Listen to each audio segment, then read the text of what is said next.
Welcome back from the break. You're still watching This Week, and I'm Somna Sambo, and we're still reviewing the big stories during the outgoing week. Now we head to the Labour Party, where its presidential candidate, Peter Obi, has taken his campaign to Anambra and Enugu states in the southeast of the country, saying that he is determined to lead a nation that its citizens, home and abroad, will be proud of. He also said that the Labour Party is one step closer to victory and that Nigerians can count on him to deliver his promises to revamp the economy, create more jobs, and secure the nation if elected.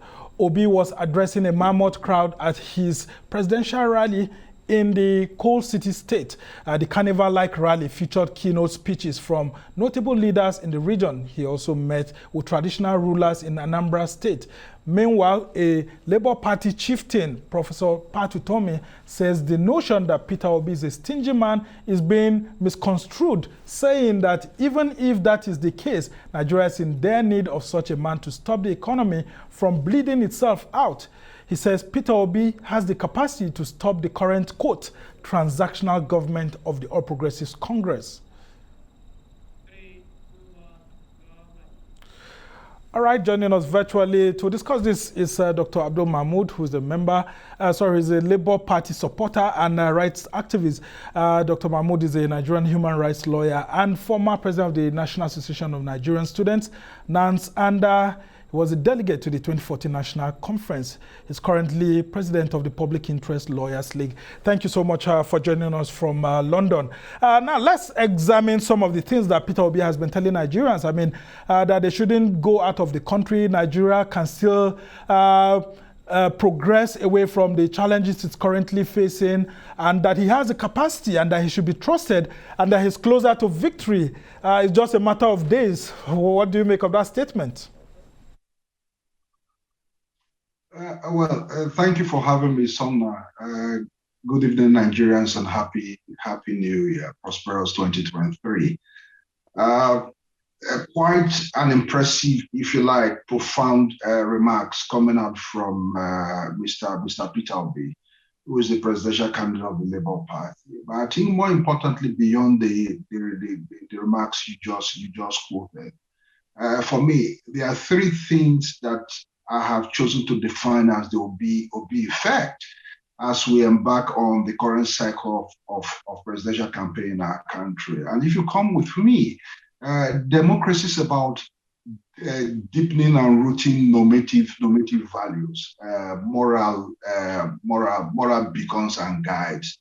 What Obi has strategically done is to present himself as one normative guardian of those values that we represent as Nigerians. And one of those values is about representation. So he puts himself out all the time as a moral beacon for Nigerians, and more importantly, as that symbolic holder of the instrument of representation that Nigerian seeks.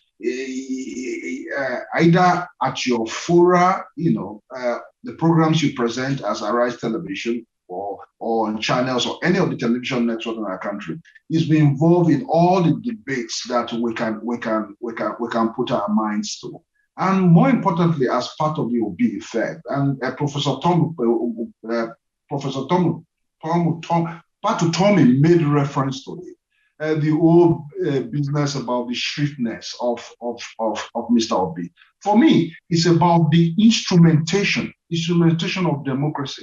How do you relatively produce good laws and policies that will better the lives of our people? You cannot secure investment if you do not save. And for somebody whose whole life's about investment, it points our nation and even our people in the right direction. That the Labour Party is a step closer to victory, and that is just a matter of weeks and days left. I mean, a lot of people in the APC and PDP are disputing that, saying that he stands no chance. But when Obi got to Enugu, you could see the reception. He got to Anambra, the reception, and even his speech at the UNN campus, at the UNN campus there, you could see lots of Nigerian youths warming up to him. Do you think that he really stands a chance, or it's just political rhetoric that it's just a matter of time before he assumes the position of president of Nigeria? I think what scares the two major political parties is the third of the Obi effect that I mentioned earlier. The political account of massive representation on behalf of the citizen. We've seen it, we saw it in Auchi, a small rural town in northern Edo, and we saw it in Urobi when it stopped over. And we also saw it in Benin. There's this massive march, if you like, of history, but history represented by our people who want a break from the past, This is a man who many said on the other side, I must emphasize, that his supporters are only four in a room tweeting with their laptops and their smartphones. But we have seen the symbolic transformation, it was not only symbolic, physical transformation of four into millions of Nigerians, that gather in the streets, that march on the name of this man, simply because they want to wrestle power from the two big political parties we have. The crowd we saw in Enugu, of course, Enugu is the political capital of southeastern Nigeria, but it will move slightly about 40, 50 kilometers from Enugu to Onitsha. And we saw the crowd in Onitsha. And what also took place in Asaba. Don't forget that the Asaba rally took place before the Onitsha rally and the Enugu rally. What we have seen is mass movement of the people. And for me, that is mass movement of history. History represented in the values of the people. History is represented in the inspiration and aspirations of Nigerians who want a break from the past. And this man represents that break. If you take a look at the Southeast politics, during the outgoing week, we also had the APC presidential candidate having a stopover. And it looks like the rally wasn't so much attended. But when you read online what people are saying, and then, of course, offline, they say that, the Obi effect in the Southeast was naturally expected because it was more of like homecoming. But even the APC, party members have criticized Obi's rally in Anambra, saying that he had more supporters in Enugu than Anambra, his home state. That looks like Obi may not perform very well in Anambra. What do you make of that statement? And then juxtapose it with what looked like also a poor turnout for the APC presidential candidate when he visited Enugu. What do you make of that? See, I think people should take note of the changing patterns of political behavior, even within the elite class and the mass of our people in our country. We have seen the way people move along ethnic religious lines in certain sections of our country. And we have also seen the denunciation, if you like, renunciation of some of these interests, whether personal or religious, in other parts of our country. But Obi as a candidate, has presented us all with a broad church that represents different political and religious interests, but more particularly, and interests that have converged around the remaking of Nigeria. It's entirely incorrect for any person to say that in his home state and Anambra, Obi could not move. Obi could not move the mass of our people. What Obi has done is to re-strategize in the context of pulling his campaign across, across cities, happening at the same time, simultaneously within the geographical spread of that state. Where rally was held in Onitsha, Women Consultative Forum was held in Oka. Where Women Consultative Forum was held in Oka, student consultative groups were also routing their own campaign across the length and breadth of Anambra State.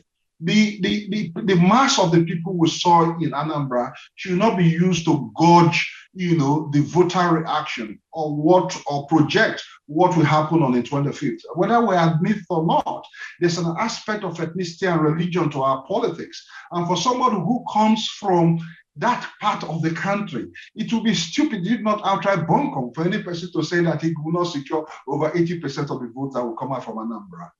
Wouldn't permit using such words on air. Well, as we try to round up this conversation, you would have seen the voter register released by INEC. I see that Peter Obi has been trying to cut young people across the country.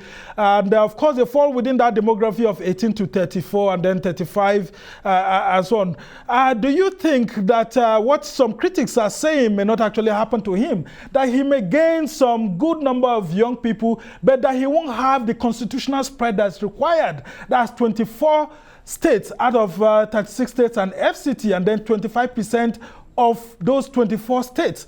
What do you make of that Labour Party's decision to actually target young people? And do you think that these critics are making some sense, that you may not have enough spread of these young people in 24 states of the country? Sumner, if you admit with me, we are in an unfamiliar terrain. In the past 3 or 4 election cycles we've had the two gargantuan parties, running at the root, for political power. But for the first time in many years, we have a third political party that has become a challenge, enormous challenge to the two political parties.